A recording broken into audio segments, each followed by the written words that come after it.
gotta wait and see, you know, if you started tap dancing while you're waiting for us to show up. Oh, I might. I was thinking of doing that just to keep them entertained, but, you know. Okay, so I have to write off the, you know what, they probably don't even know that I'm down here. But, probably. There's something you guys have to settle for me right off the bat. I'm very curious, and it's the pronunciation of this place, Manukau. Manukau. Manukau. Someone else said Manukau. Calco. Okay, all right. Because I've heard it both ways, and I don't want anybody to beat me up. So, wow, it's a good thing I don't talk for a living. Is everybody having a good show? Yep. Yeah. I think Mike McFarlane is going to join me soon. He was just upstairs. I got to jump on him because I had to go to the bathroom. Do you guys watch regular show? You know regular show? Hello, Yeah. Awesome. Anybody got a favorite line? Hamboning! They seem like that, and they also like, well, you know, there's the classic, oh! Which is just right for every occasion. Yeah. So, let's see. How has this show been around for very long, the Manukau show? No. No. First one. This is the first time? Yeah. Oh, excellent. Excellent. Well, isn't that lucky for all of us? And let's see, are you all animation fans? Yeah. Yeah, you are? Yeah? Primarily here for that? Or for, I understand there's some like good artists here too. Some good comic artists. I'm just gonna keep making stuff up. Do you guys have any questions about how the show works? I'm just gonna patter until Mike shows up because I don't want to get into his territory because he's Mike. Yeah, Mike isn't. Yeah. He's probably still. You know, they may really be waiting for me to come back up there. I don't know. Yeah, maybe. I haven't heard anything, unfortunately. Sorry. All right. No worries at all. Yeah. So here we are. You know, it's a long flight from Los Angeles. Luckily, I spent it mostly asleep. Hey, Bill. We're looking for you. Here I am. Ladies and gentlemen, Mike McFarlane.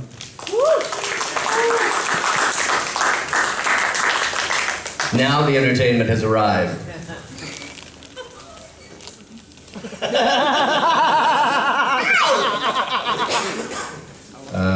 just stuck you right in front of us. Sorry, Mike. We're good. It's all good.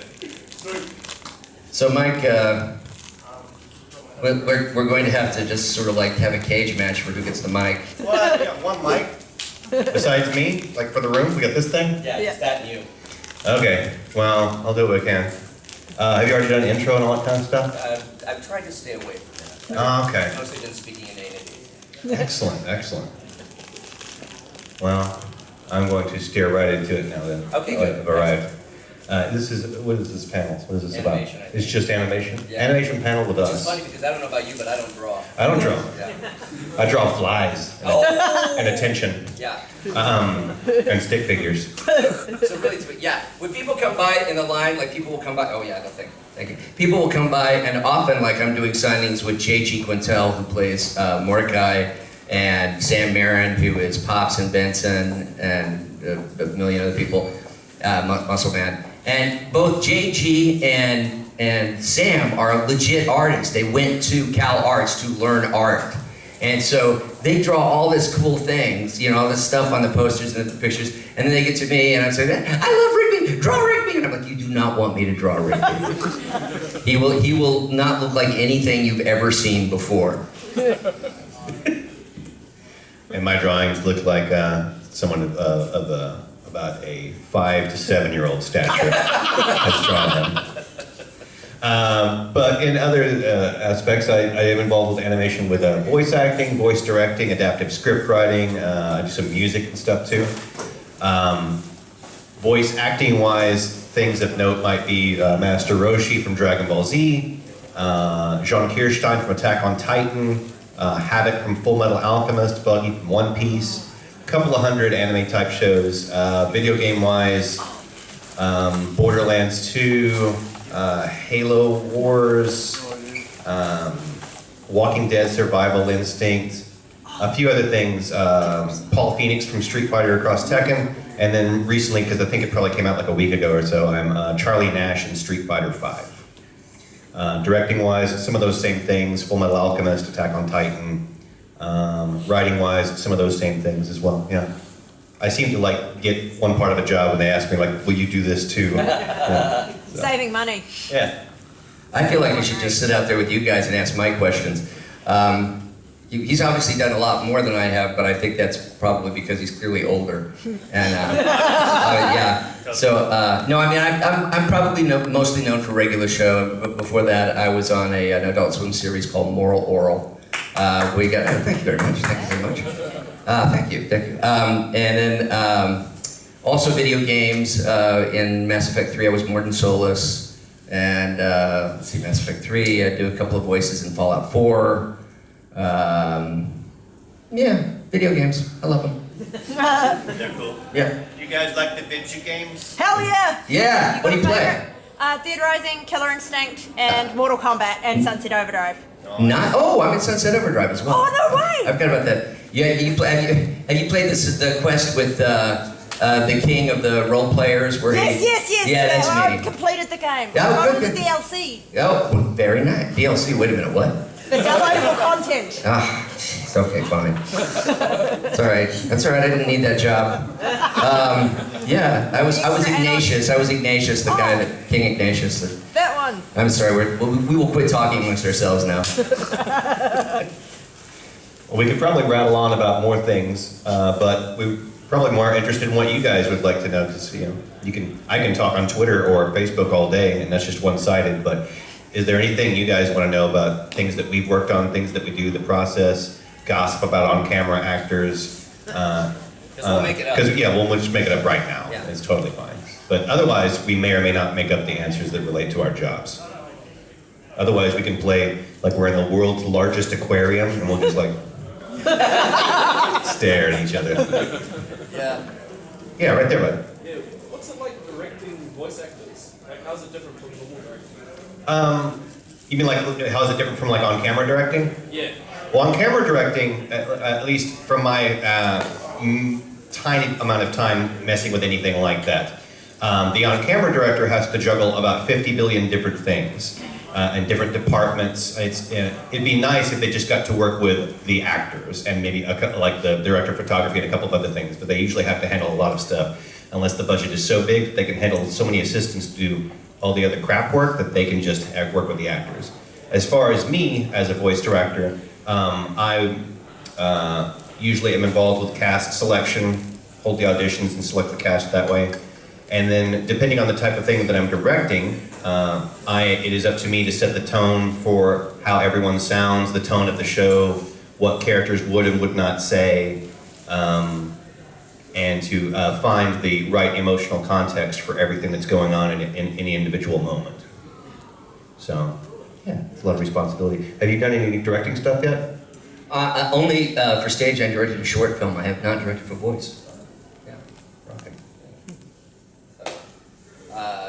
It seems, I'm impressed with the director for regular show is a woman named Chris Zimmerman, and it's something that she is very good at is and I'm sure Mike can speak to this, is making sure that the images and the intent and the action of the voice match.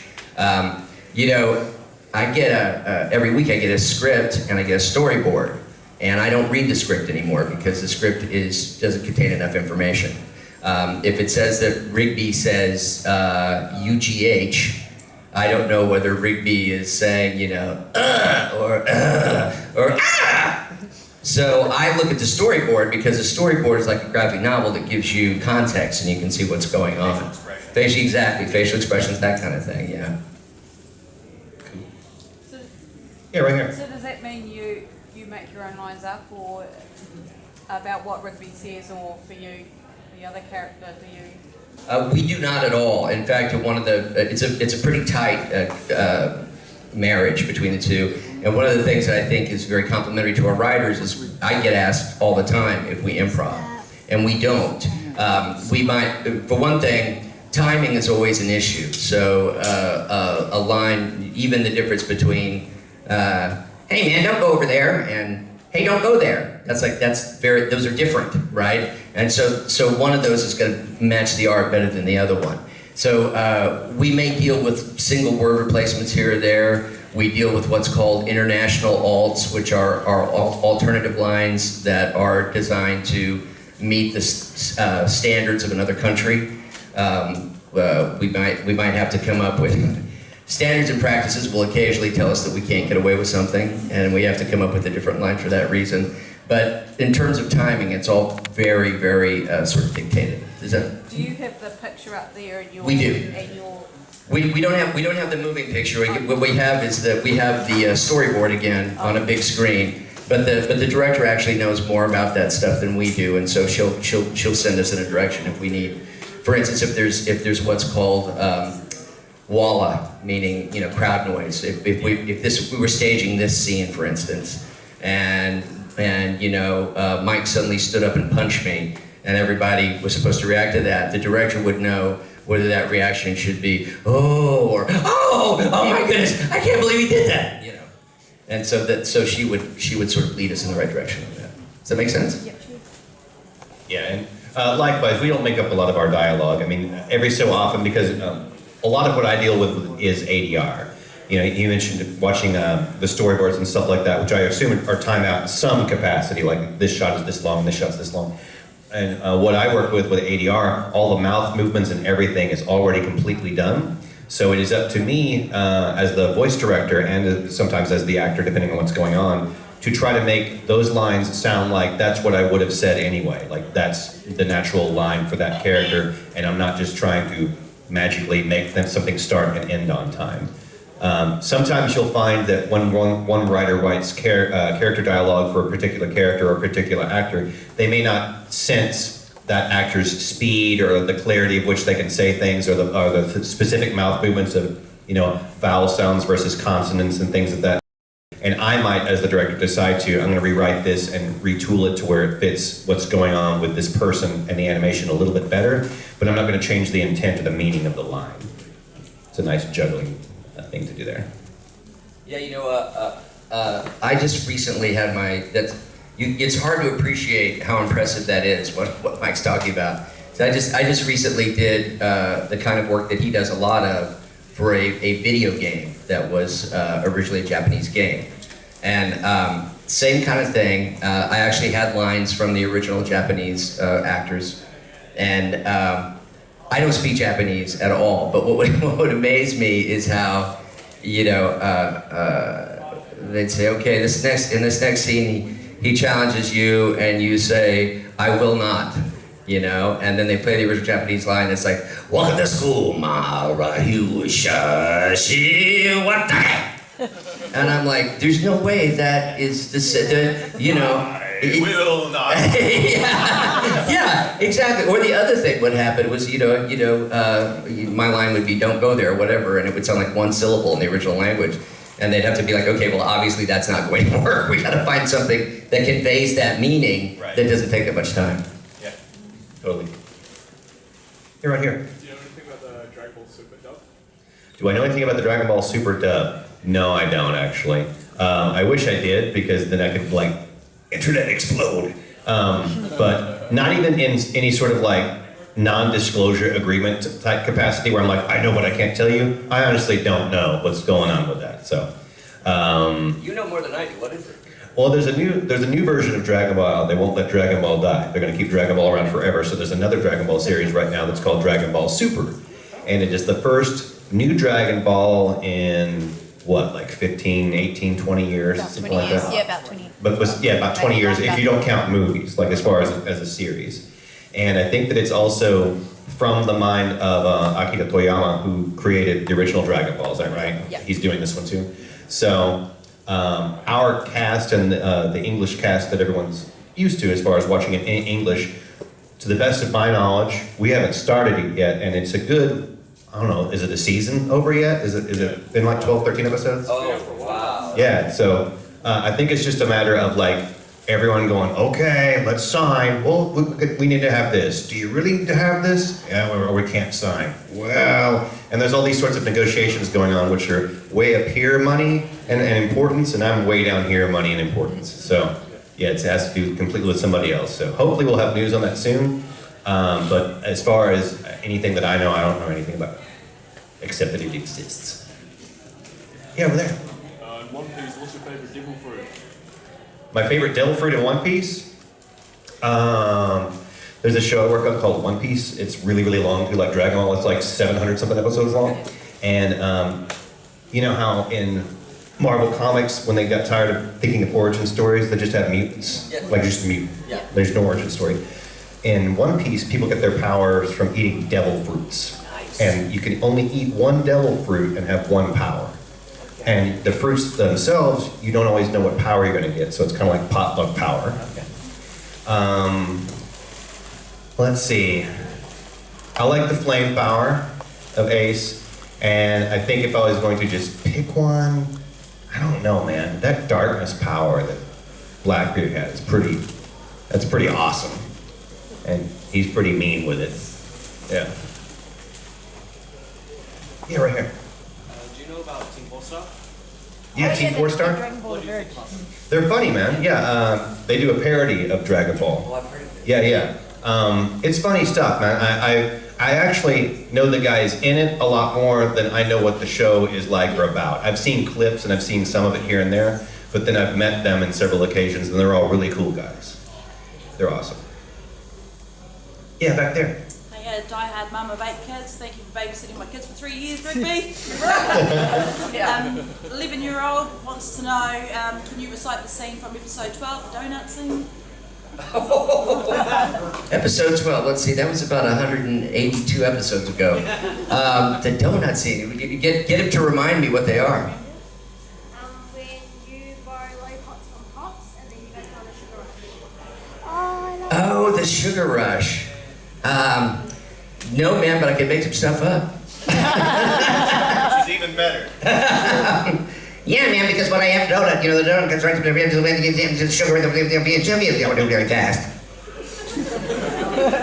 That was in that particular episode. They eat donuts that then speed them up so much that they end up in another world. I think it's called Dizzy. Yeah. Is that it? Yeah. Yeah, it was called Dizzy. And Mordecai and Rigby had to eat sugar donuts so that they would speed up and be able to get to the crazy world that Pops was in and try to bring him back. So that was that. Yeah, over here. Voice actors have quite a bit of range on their voice, so are you guys good at singing? I can carry it soon. We've had we've certainly had plenty of songs in the show, although they go more sort of along the line of chants. I did a feature film a while back that hasn't come out yet, so I can't talk about it. But that had music in it, and so it's like I won't try to tell you I'm a brilliant singer, but carrying a tune is kind of part of the job. It depends on who you ask, but I fancy myself a decent singer. I have a BFA in music and a concentration in business and a minor in, BFA in music, concentration in business, and minor in theater. And the minor in theater wasn't a double major just because I didn't want to weld or make costumes or build sets. I just wanted to act and direct and do that aspect of it. So I sing pretty well. I also sing lots of different types of stuff. For the past several years, most of what I've listened to, as far as what I will spend money on, is like really heavy metal and industrial stuff. And the amount of singing that's in that, it really just varies, because I try to explain it to people hear that kind of stuff, like they're just yelling or they're just growling. I'm like, well, it's like the difference between like a ballerina and a power lifter. Like the power lifter is still an athlete. He's just not a ballerina. Like it's just a different type of thing, but what he's doing is really hard too. So my voice fits really well with 80s retro stuff, like Depeche Mode type, like that range. But I also love to sing Slipknot and Lamb of God and all sorts of pukey sounding stuff. It's really awesome. So does Does it help with your voice acting, Neil? The metal stuff absolutely does not help with anything. It ruins everything. If I'm on the way to a session and I want to warm up in some capacity with singing, once I get through with my little ridiculous vocal exercises of trying to, make different enunciations so that my mouth will be ready to take whatever cold reed they have for me. If I get past that and I start singing, then I try to sing something that's comfortably in my range. It might push it a little bit, but not like, Slipknot or Lamb of God, which I would rather turn up really loud to and rock really hard to. So. More questions about the questions. Yes, there's questions. I have some shy fans of yours that would like you to do maybe some voice of John character of the type, Attack on Titan. In Attack on Titan? I think I see the shy ones right there. They're trying to hide behind their long hair. What is it, Aaron? Why are you such a tool? And I hate how much Mikasa likes you!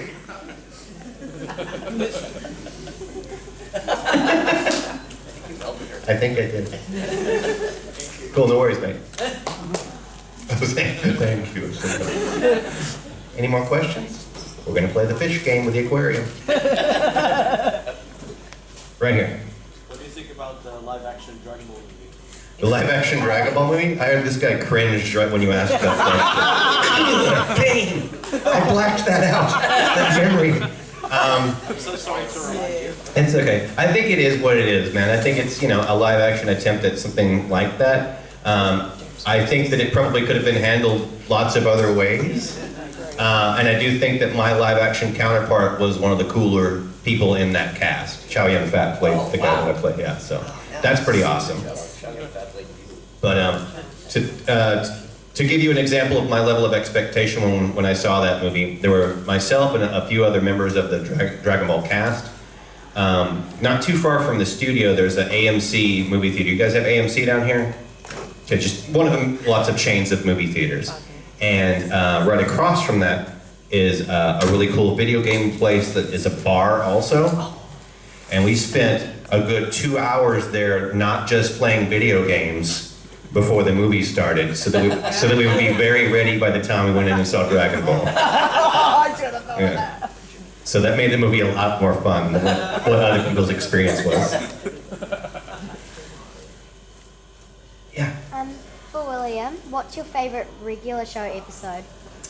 My favorite episode was the one where Rigby beats Skips in arm wrestling. You know what I'm saying? Because of the play quote arm boy. Yeah. And what happens is, are you guys familiar with the show? So yeah, Skips is a Yeti. She's like, yeah, of course, that's why I'm here. Skips is a Yeti, so he's big and strong, voiced wonderfully by Mark Hamill, and he's the strongest character in the whole world in that world. And so my little wimpy raccoon with the deformed butt cheek actually beats him in arm wrestling, and it causes this whole existential crisis for Skips. And finally he finds out that Rigby was cheating using a device called the Playco Arm Boy, and because Mordecai rats him out. And Skips takes the thing away from him and then arm wrestles him and puts him down so hard that he goes through the table and dies. And then Skips feels really bad, so he has to arm wrestle death to get Rigby back. And that's I like any episode where Rigby dies or becomes gravely ill as a result of doing something stupid, which is a lot of episodes. How Yeah. much of your own stuff do you put into Rigby? Well, don't tell me I said this, but I put more of my 16-year-old kid into him. What's great though is Rigby is everybody's ego and id, right? So it's like I'm the guy, because the way I was raised, I'm the guy that won't take the last piece of pizza, But Rigby's like, yeah, it's mine. It's like it's great. It's kind of like therapy, because I'm the guy that says and does whatever he wants, which is really, really fun. And then I just take those qualities and I drink about 2 pots of coffee, and I'm right there. Anybody else? Yeah? Can you sing Bunch of Baby Duck? A bunch of baby butt. A bunch of baby ducks, send them to the moon. Soda machine that doesn't work, send it to the moon. The one, that was from The Power, right? Yeah, with the keyboard. Using the power in your face, sending you back into your place. Don't look at watches while we synchronize our watches. Boop, boop, beep, beep, boop, boop, boop, beep, beep, boo.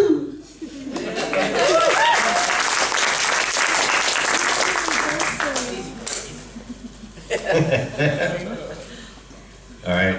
Surely you guys got a few more questions before we go battle royale in the whole room. Yes. What's your favorite Rigby line? Oh, yeah, what is your favorite Rigby line? My favorite Rigby line. You know, it's actually kind of one of the more low key lines because he says a lot of really like over the top things, and so I kind of like the sort of like subtler humor. So in the episode that was the one about the format wars between the video discs and the videotape and all that, the VHS tape, the format wars. The last laser disc player, that's what it's called. The guys, you know, they accidentally find themselves in service to the disc master, and he says, you know, do you pledge to fight for the last for the one true format and even to die if necessary? And Rigby goes, yeah, I don't know about die per se. I like that one. So yeah, so that was kind of fun. Every once in a while I get to do something sort of low key and sort of just like lay it in there, and that's fun because he's such a over the top character. Yeah, way back there. Which one is your favorite episode from Fullmetal Alchemist? The question. Oh, sorry. Always. From the first series? From Brotherhood or which one? Both of them.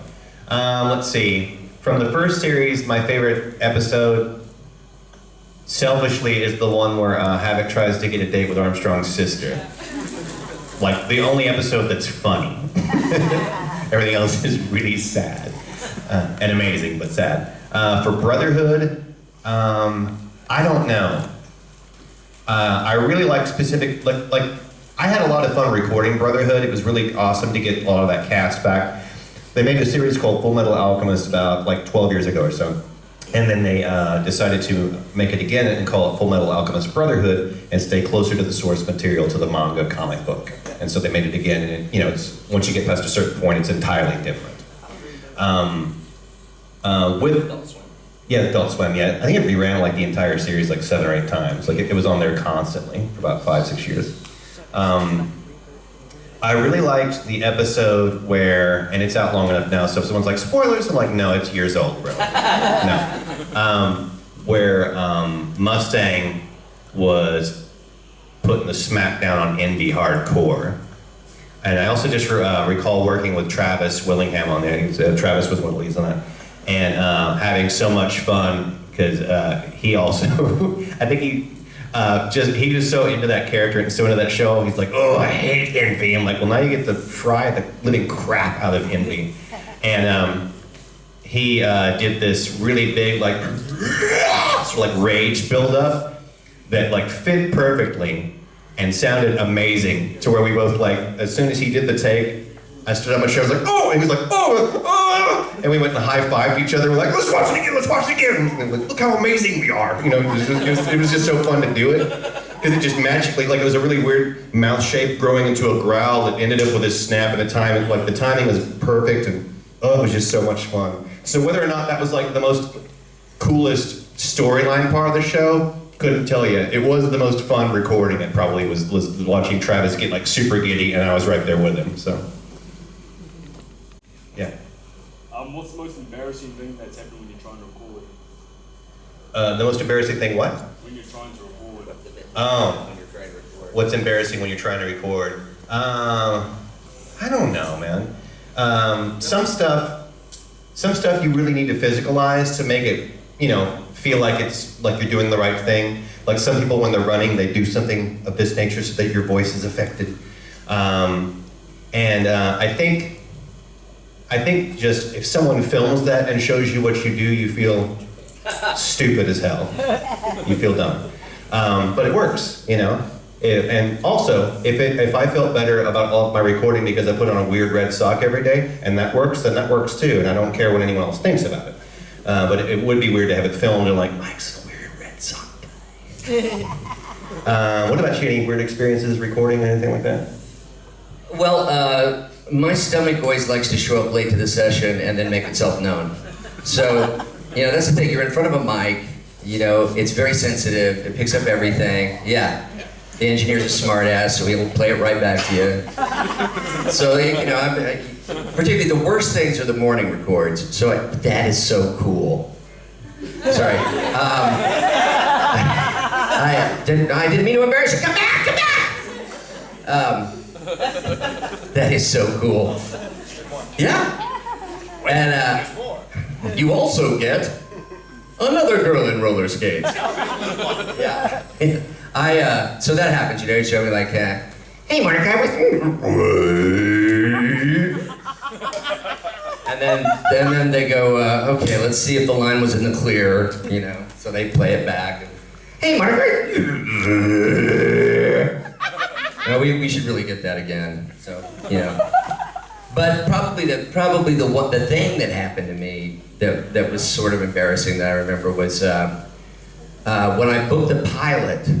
And I came to record the pilot, and in between the time I had auditioned and the time that I went in to do the job, I got sick. Pretty sick. It was either a mild flu or a bad cold. And there's all kinds of things wrong with that in our world. For one thing, you do not go to work sick, because then you get other people sick. Yes. And you influence their careers and they hate you. Yeah, you're patient zero and you're a jerk. Yeah, that's right. However, this was also unlike any opportunity I'd ever had before. So I bathed in alcohol, and the other thing, of course, is that it affects your voice. You're very dry. You sound different. So I hydrated a lot. I drank a lot of water, and I also took symptom cover. But I took a big thing of tea, a bit of hot tea. So I go to show up at the record, and I'm sounding pretty good. Everything's going pretty well, and I realized that the guy that they're recording before I go into the booth is Mark Hamill, which was kind of a big deal to me, because I still, there's a 13-year-old in here that went to Star Wars and had an amazing time. So I walk into the booth, and I'm trying to be all cool because he's Mark Hamill, but I don't want to nerd all over him. So I go in, and the director's like, Bill, this is Mark, Bill. And I say, oh, hi, and I sit down. And Mark always reads in between his takes. He's got his glasses on, he's got a book and a paper, and he's reading something. And I had this cup of tea with me, and I'm sitting there, and I'm congratulating myself. I was like, I just met a cultural icon, and that was totally cool, man. And I take a drink, and it goes down the front of my shirt. And I look up and I see Mark. And I was like, yeah, I got away with that. It's okay, nothing. And about that time he goes, oh, I've got a cup that does that. So that was probably the most embarrassing thing. This didn't happen to me necessarily, but I remembered a story, and it was passed on from reliable sources. During a recording session, a older female actor who was doing some recording, the director and the engineer, both in the middle of a take, heard a little squeak fart happen. And they tried to pretend that they didn't know what it was. And like, we had this noise in the tank. Let me just scrub over it a couple of times. And I don't know, do you guys know what that is? Let's see if we can figure it out. Over and over again. She's like, guys, I think I know what it is. No, just hold on. We'll figure this out. Go slow over. Let's see if we can get this noise out. I'll be happy to give you another one. No. That's what we paid them for. That's what we paid them for. That ain't right.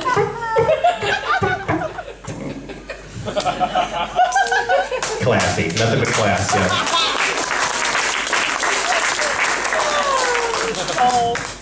Yeah, back there. Are you working or are you doing what you love? Yes. Yeah. Usually they're the same thing. Yeah, that's right. Yeah. You know, I've done this for a very long time. I mean, I've started acting. I got on stage the first time when I was 15. Been acting ever since. Sometimes I made money, sometimes I didn't. But it's just, you know, it's who I was, and I loved it. And then having a career at it has been a great big bonus. But people ask me once in a while, should I become an actor? Or what are my chances of becoming an actor? And I'm like, no, you shouldn't become an actor unless you can't do anything but act, because as career choices go, it's a pretty profoundly poor one. But if it's something you love to do, you might one day, accidentally make money at it. Yeah, likewise. It'd be really hard for me to picture me doing anything else. My degree that I mentioned earlier with the music and everything like that, I really had this plan to be a rock star. And strangely enough, much like acting, there's not like if I do these steps and then rock star happens. There's not like I do these steps and then I will be a, living, breathing, functioning actor who pays all of my bills with acting stuffs. There's no guarantee of such things. Whereas there is in lots of other career fields, like study to be a doctor, and pretty much you're gonna make money being a doctor. Lawyer, same thing. You could study forever being an actor, and you will just be the most versatile, unemployed actor ever. And the only thing that can change that is random chance and luck of a whole bunch of different circumstances that build up to you getting a booking paid job. So, yeah, I love it as well, and I can't think of anything else that I'd rather do. Speak to that just quickly. An example of what Mike was just saying about the weird circumstances that have to happen in order for you to get this job. I booked the pilot, recorded the pilot, and then months went by. I assumed that it did not get picked up. A friend of mine who knew a casting agent got in touch with me and said, hey, they're casting a new cartoon over Cartoon Network, and my friend asked me to give them good people, so you want to just get directly in touch with her? I said, sure. I was at my day job as a computer consultant. So I emailed this casting director and said, hey, I'm so-and-so's friend. I hear you're casting for something. I was in a show called Moral Oral. I was in a Cartoon Institute pilot for a show called Regular Show, and I'd love to read for you. And she wrote back and said, well, funny, it's odd that you should get in touch with me because we're casting your part. And after the show got picked up, the studio put it back out to auditions again. So, that was a little excruciating. Yeah. I pulled the knife out, went back to my job, said, if you can use me for anything else, let me know. More weeks and weeks went by, and I got an email from her saying, we'd like to hear you again. So after having done the pilot, I went back in and re-auditioned for Rigby and ended up booking the part. Very cool. Yeah, right here. Yeah, getting back to the gaming thing, did you guys ever play your games that you voiced, or would it be too awkward? Play the video games that we voice in? Yeah. I do from time to time. I have found that gaming has far surpassed my ability to be any good at it.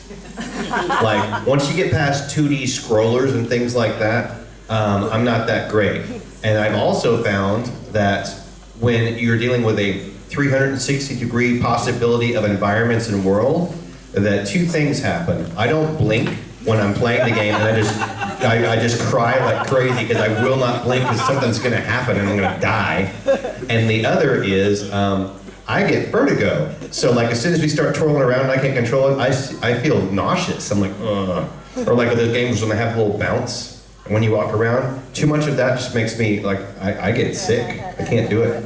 I get way sicker than ever being in an airplane or in a bus or anything and playing video games. But I can play them short term, which is why Street Fighter V is fine. I can play that because it's this guy, and every so often the angle will change. Yeah. I've been a gamer since Pong. I love it. And the thing that I can't get into, and I know this is horrifying, I can't get into third person. I've never been able to that's the perspective where you're outside the character you're playing and he's running around. And yeah, exactly.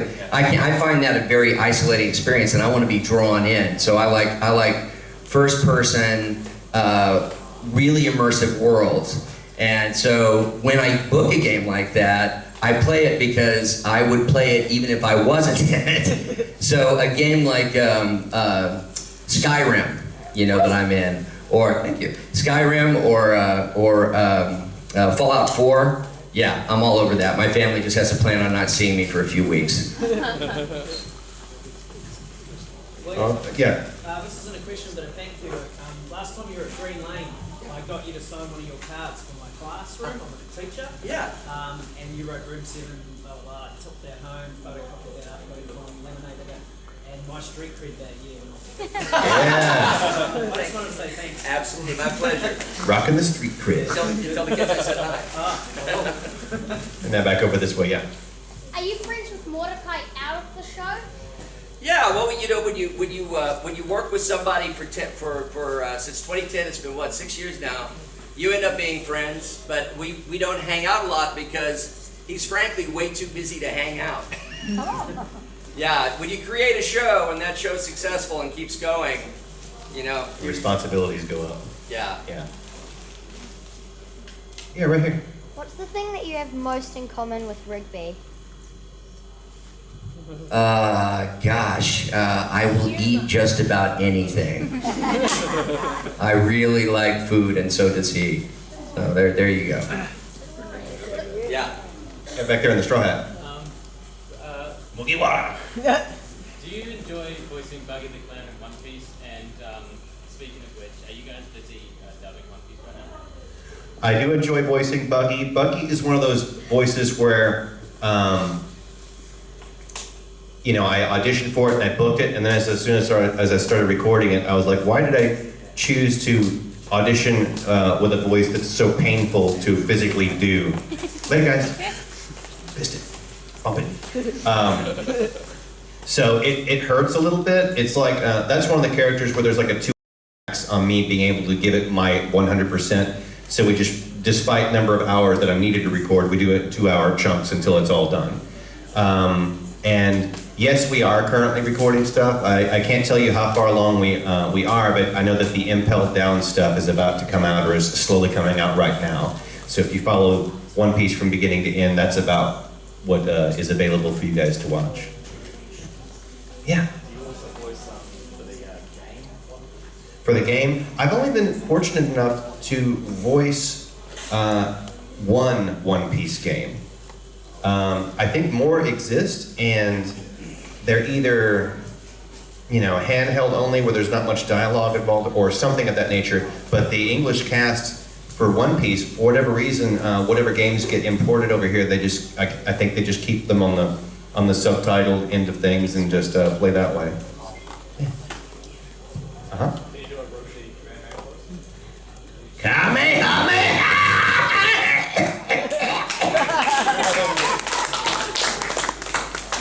Boobies. Yeah, what else we got here? We got some more time.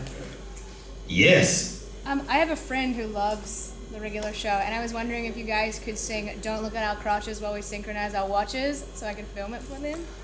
That would have to be you. Yeah. Do that. Yeah. Yeah. His name is Jeremy, or Dad. He's a referee for our sport. We just call him Dad because he's like Dad? a real dad. Yeah. Yeah. Okay. All right. Hey, Dad, it's me, Rigby. Don't look at our crotches while we synchronize our watches. Boop, boop, whip, beep, boop, boop, boop, whip, beep, boo. Thank you.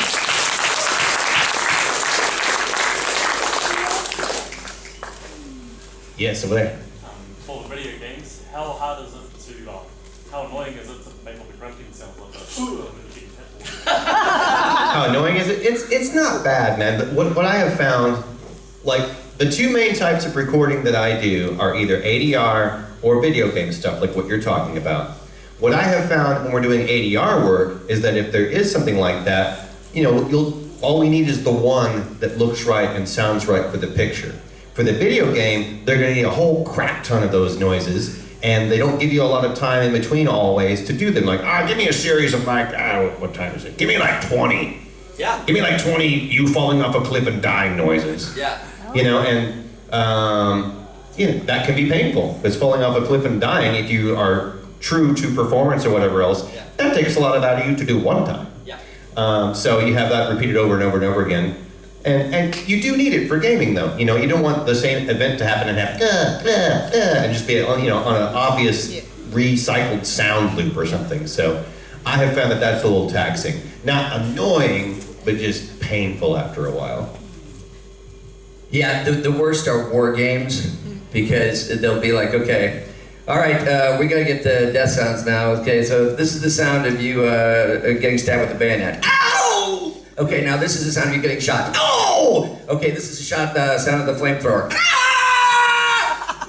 And you do that over and over and over again. You know, and for various, okay, this time there's a flamethrower, but you went out drinking, so you're fine. Ow, ow, Flamethrower plus bullets. Yeah, flamethrower plus bullets. Okay, tank. Yeah. So those, and just like Mike was saying, they move quickly. They tend to do a lot of what they call AB or ABC takes, which is just like, give them 3 in a row and just, keep rolling until they tell you to stop. Often your script will be literally a spreadsheet, like an Excel spreadsheet, and you just go down the list of noises. Cover the sound. Yeah, exactly. Yeah. Totally. Yes. This is for both of you. Uh-huh. When you're voice acting, what's the hardest sort of feeling to portray? Thanks, man. The hardest feeling to portray? I don't know, man. Fortunately, with the ADR stuff, what the character looks like and what they're doing is all there for you. It's complete, it's visual. Sometimes it's even HD, you have like the final product and you're looking at it, so you know exactly how long you need to cry for, exactly how long you need to scream for, how you need to enunciate or elongate certain syllables of words and which ones you can and can't do. All the choices are there for you. You just have to make it sound like it's your organic choice over and over and over again. With other stuff, you just kind of have to, in every instance, you have to trust in the director. But with the visuals there, that does help you out. But like for video games, whatever else, you can do what you think is great. You can, give your best take on something, and the director has a completely different idea, or they might say that was brilliant, and that wasn't even what I was thinking of, or whatever. I can't think of a particular emotion that's hard to convey in that capacity. Because you just have to put your mind to what the character would be feeling and what they would be going through and how would that sound. So. Yeah, I completely concur with Mike. It's I really don't even think of it in those terms. Whatever the piece is, I'm just looking to portray it honestly. Some of it, I guess, is more emotionally involved, like the death scene in Mass Effect 3 for Mordin Solus. He dies sacrificing himself for a cause. And that was kind of for a game, it was actually a pretty intense death scene. But technically, no. I mean, once again, as Mike was saying, like the technical stuff that's hard to execute is just the stuff that's really hard on your instrument. I'm in this game called Evolve that Microsoft does, and the character I play his name's Hank, and he's a support guy on the main team, but he's huge. He's like a biker dude. Big long beard, and he wears a do-rag and he's smoking a cigar, and that dude just can't sound like this voice, So I ended up doing something like this for him, and after, like Mike was saying, a couple hours of that, it's like I quickly learned that I couldn't schedule one of those sessions and something else later in the day. So that's the technical stuff that's hard. Tits. Tits. No, but I would like to say tits. Tits.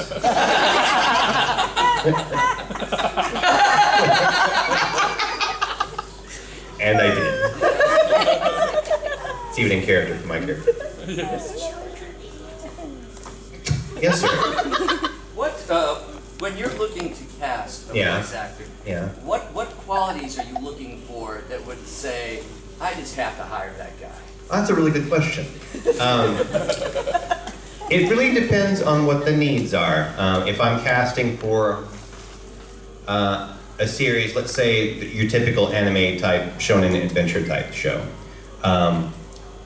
may have a teenage boy lead. How old in the teenage process is the boy? Is he like 12, 13, where it could be possibly portrayed by a girl doing a boyish voice? Or is it like 16, 17, where like that's a bad idea and it really needs to be a guy doing it? Does the character age? Do we know enough about the show where we know that everyone's going to be like The Simpsons and remain the same age forever? Or is like natural time going to progress and eventually this is going to be like a 25-year-old guy? Do we have that information? Do we have a voice actor who sounds like they could, you know, start in one place and gradually grow as the character grows? For girl characters, you know, is it a tough warrior type girl? Is it a bubbly, goofy type girl? You know, I try to do a combination of several things, at least with anime. I have what the character looks like and what the seiyuu sounds like, which is the Japanese voice actor, they're called seiyus, and my own take on combining those two things with an English-speaking audience and what they would come to expect of watching something like that. For video games and stuff like that, I've directed very few. I've only helped out with casting and things of that nature, but I'll have people who direct video games call me up and say, hey, I've tapped out of the usual suspects that I've worked with for this type of role. Do you have any suggestions? I might say, well, you know, either send me pics, or if it's an adapted game, send me sound files of what the actor in another language sounds like, and I'll catalog it that way. And I've worked with, I think thousands is incorrect, but probably close to, you know, over 1,000 different actors in some capacity. And I have a pretty good idea of what each of them can do in given circumstances.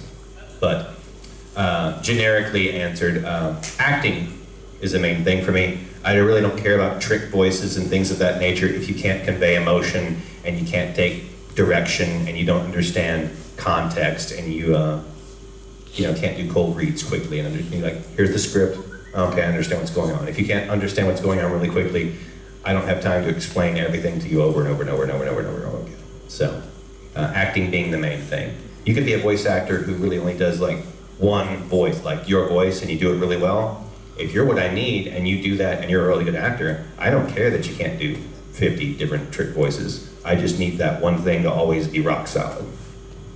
H. John Benjamin. Yeah. You have a dude from Archer. Okay, yeah. Bob's Burgers, same Yeah. same voice. Same voice, yeah. That's what he does. Yeah. You know, and it sounds great. Yeah. Good question, sir. Thank you. Yeah. I'm sick of doing your job for you. I actually have another question. Oh wait, no, it is a real. Mugiwara. I'm hogging all the questions there. That's okay, man. You can see everybody else is just like really disappointed that their question that they didn't ask Yeah. is not being answered.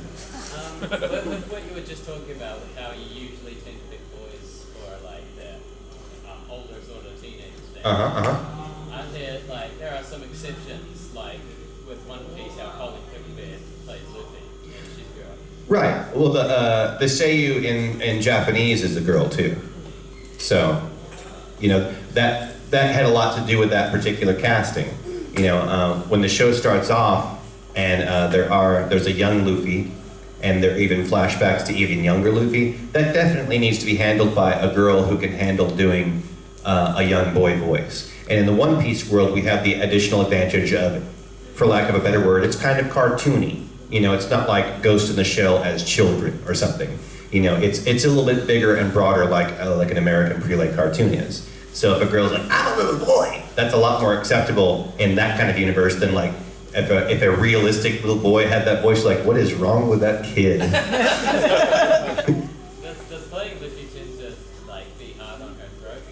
Playing Luffy has had a permanent effect on her voice. Her voice is now noticeably deeper than it was 7 or 8 years ago when she started recording this character.